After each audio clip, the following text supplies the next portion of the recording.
A paz do Senhor Jesus a todos. A paz do Senhor a todos. Hoje vamos começar Abacuque 1 e vai até Sofonias. Vai estar direitinho aí na descrição, os livros direitinho e os salmos também. Vamos, antes de orar, não se esqueça de curtir o vídeo, de comentar, compartilhar, se inscrever no canal, estamos quase chegando lá. Vamos orar? Senhor Deus, meu Pai, te agradecemos mais uma vez por meditar na tua palavra. Tome tuas mãos nas nossas vidas, nos ajude a guardar nosso coração, Senhor, os teus mandamentos, os teus estatutos, Senhor, em nome de Jesus. Amém. Eu vou ler aqui em Abacuque 3, que diz assim: O profeta Abacuque entoou esta oração: Ouvi a teu respeito, Senhor. Estou maravilhado com tuas obras. Neste momento de tanta necessidade, ajuda-nos outra vez, como fizeste no passado. E em tua ira, lembra-te de tua misericórdia. Vejo Deus atravessar os desertos vindo de Edom, o santo vem do monte Parã. Seu esplendor envolve os céus e a terra se enche de seu louvor. Sua vinda é radiante como o nascer do sol. Raios de luz saem de suas mãos. Onde está escondido o seu poder? A peste marcha diante dele e a praga vem logo atrás.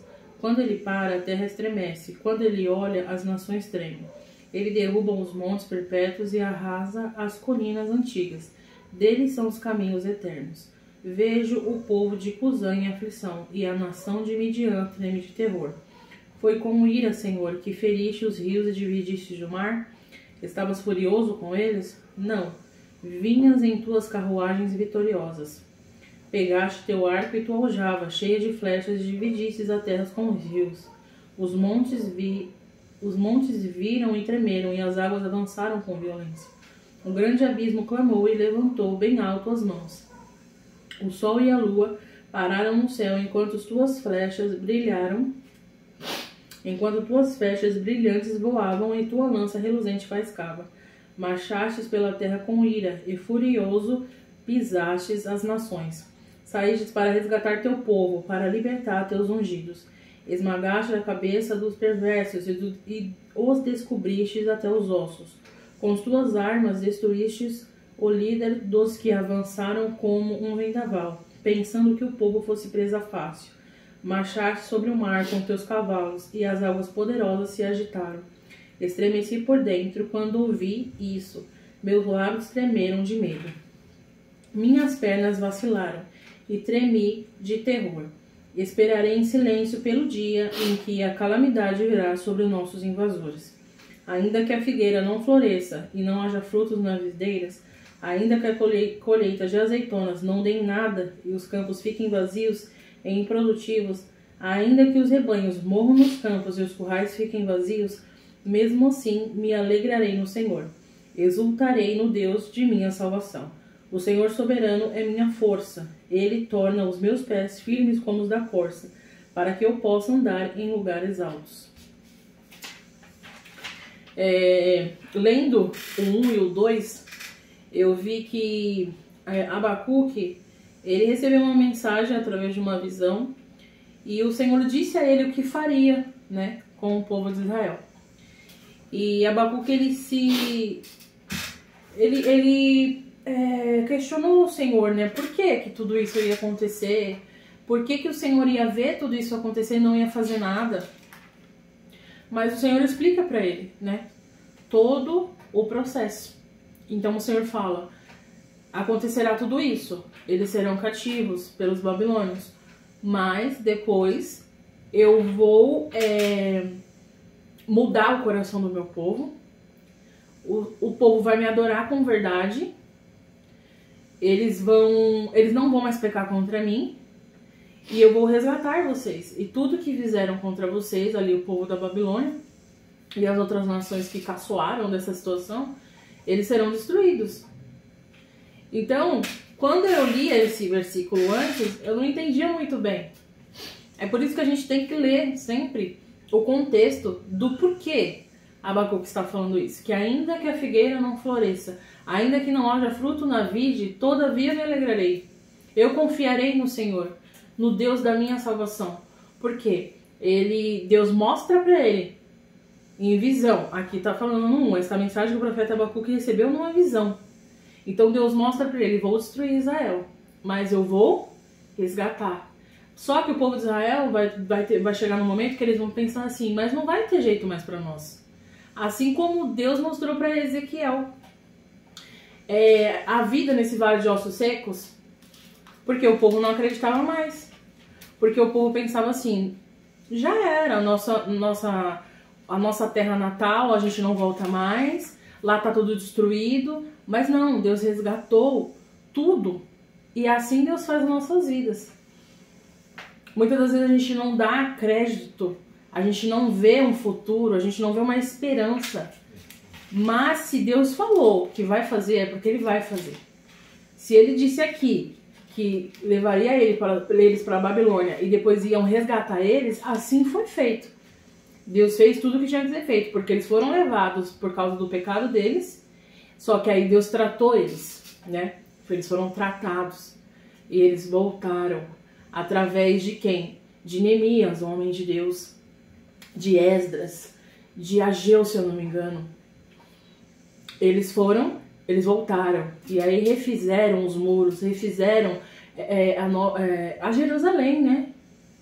E aí foi reconstituído, né? E depois aí o que acontece? Jesus, né? Tudo se fez novo. Então, quem poderia imaginar que Israel um dia voltaria a ter vida? Ninguém poderia imaginar. Ezequiel mesmo diz, tu sabes, Senhor. Né? Então Deus, se Ele prometeu, Ele vai cumprir. Se Ele disse que aquilo que você vê, para você não tem mais jeito, se Deus falou que tem jeito, é porque tem jeito. Né? Você quer falar alguma coisa? É interessante que, se a gente for colocar no contexto de que o profeta questiona o porquê que ele usa os caldeus, né, a Babilônia, um povo tão perverso, mas é interessante que o Senhor, sempre que Ele quer ter um conserto, uma proximidade com o seu povo, Ele leva para o deserto. Né? Então, a gente vê o povo saindo do Egito e indo para o deserto. A gente vê Jesus, né, que já não era o concerto, mas era um encontro, uma prova, saindo do batismo e indo para o deserto. Então a gente vê diversas vezes o povo indo para o deserto. Ah, mas deserto é lugar de prova. Não, deserto é lugar de proximidade com Deus. De amadurecimento, de se for necessário, né? Se for necessário, aqui Deus via a necessidade. Por exemplo, Davi era segundo o coração de Deus. O reinado de Davi foi basicamente perfeito, porque ele cumpria as vontades de Deus e ele representava o povo. Salomão teve um reinado bom, né? Porque pediu sabedoria, deu as vaciladas, mas ainda teve um reinado bom, né? Depois daí, quando o povo acaba de se dividir e começa a querer se perder, o tempo todo Deus, né, permite alguém vir e dar uns tapas para eles melhorar. Até que Deus olha e fala assim, quer saber? Não vai ter volta, porque aqui já é um tempo sem volta, né? Os reis, tudo Acabe, Jeroboão, o Josias, todos eles tiveram oportunidades, alguns quiseram, outros não. Quando chega nesse tempo de Babilônia, não tem volta, mas era Deus dizendo o quê? Eu dei várias oportunidades para vocês viverem na bonança e estarem comigo, mas vocês esqueceram de mim. Então faz o seguinte, agora vamos viver sempre no deserto, um deserto eterno. Por quê? Porque depois da Babilônia, não voltou a ter rei em Israel. Não voltou a ter rei em Israel. Israel nunca mais foi soberano como era antes. Nunca mais foi exclusivo. Ele sempre teve que prestar conta para alguém. E isso acontece nos dias de hoje.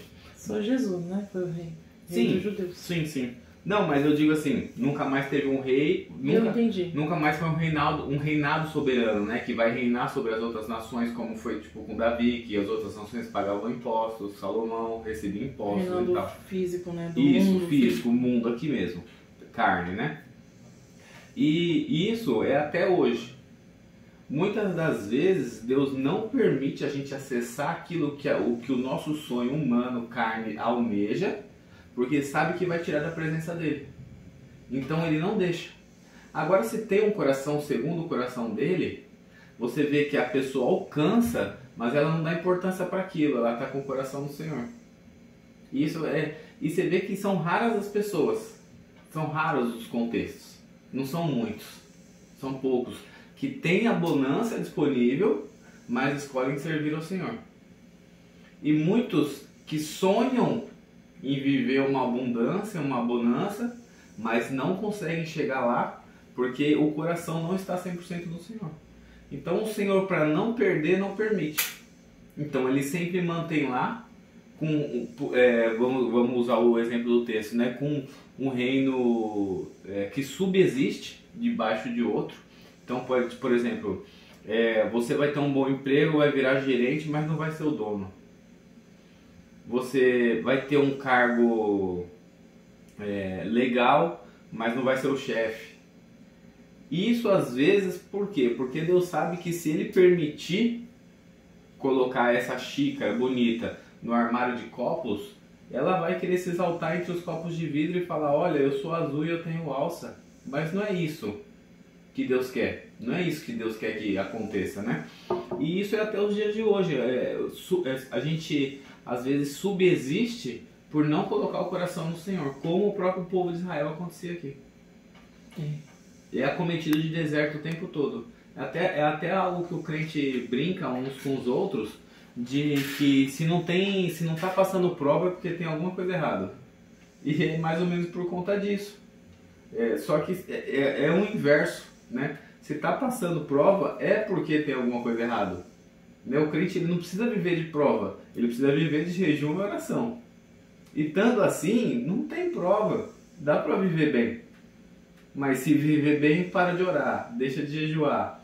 Aí não dá tempo de ir para a igreja, não dá tempo de jejuar. A culpa é nossa não mesmo, né? Tá muito cansado, não dá tempo de orar. Aí Deus vai lá e dá uma secada na figueira para a pessoa ir lá e voltar a orar ou voltar a jejuar. Aí a gente ouve hinos como o do Samuel Mariano. Eu marquei esse encontro contigo porque você já não me busca mais, já não ora mais, já não me encontra mais de madrugada. Tem o outro lá que eu não lembro o nome dele, que ele fala assim, do nosso lugar secreto. E isso são coisas que Deus quer, o que Ele quer é só proximidade. Deu a proximidade que Ele quer, se entregou aos pés dele, o resto, como diz a própria Bíblia, as bênçãos correrão atrás, não tem como fugir delas. Verdade. Só para finalizar aqui, essa oração de Abacuque, ela é tão confiante que depois que Deus dá a resposta do que fará, né, de que vai haver um novo recomeço, ele fala dessa oração da grandeza do Senhor, né? Tipo, ele não fica assim sem pergunta como a gente, né? Tipo assim, Deus nos deu uma promessa, mas a gente não sabe como vai acontecer. Ele não é que o Abacuque não é igual a gente, que fica assim, mas será? Mas como? Mas eu não vejo meios para isso.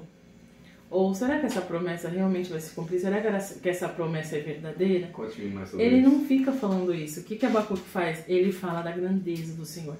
Ele garante que Deus ele é tão poderoso que ele sabe o que está fazendo. Que ele sabe o que está fazendo, que ele crê que se ele disse, ele vai cumprir. Porque ele termina falando assim, ó. Ele termina não. Ele fala no 16, né? Antes de falar, ainda que a figueira não floresça, que é um versículo muito conhecido pela gente. Ele fala assim no 16, finalizando o versículo: esperarei em silêncio pelo dia em que a calamidade virá sobre os nossos invasores. Então ele diz assim: eu sei da sua grandeza, eu sei o que o Senhor faz, eu confio e eu vou esperar. E é isso que falta na gente, né? A gente botar o pé nas águas dele. Ter essa intimidade com Deus a ponto de ele receber a resposta, né? Porque assim, quando você tem intimidade com o Senhor ele mostra o que vai fazer. Porque o Senhor ele sempre vai mostrar. Ele não deixa um fiel, um justo perdido. Ele sempre mostra o que virá. E mesmo assim, Deus podia falar, isso que eu vou fazer, ponto final. Mas não, vou falar, mas por quê?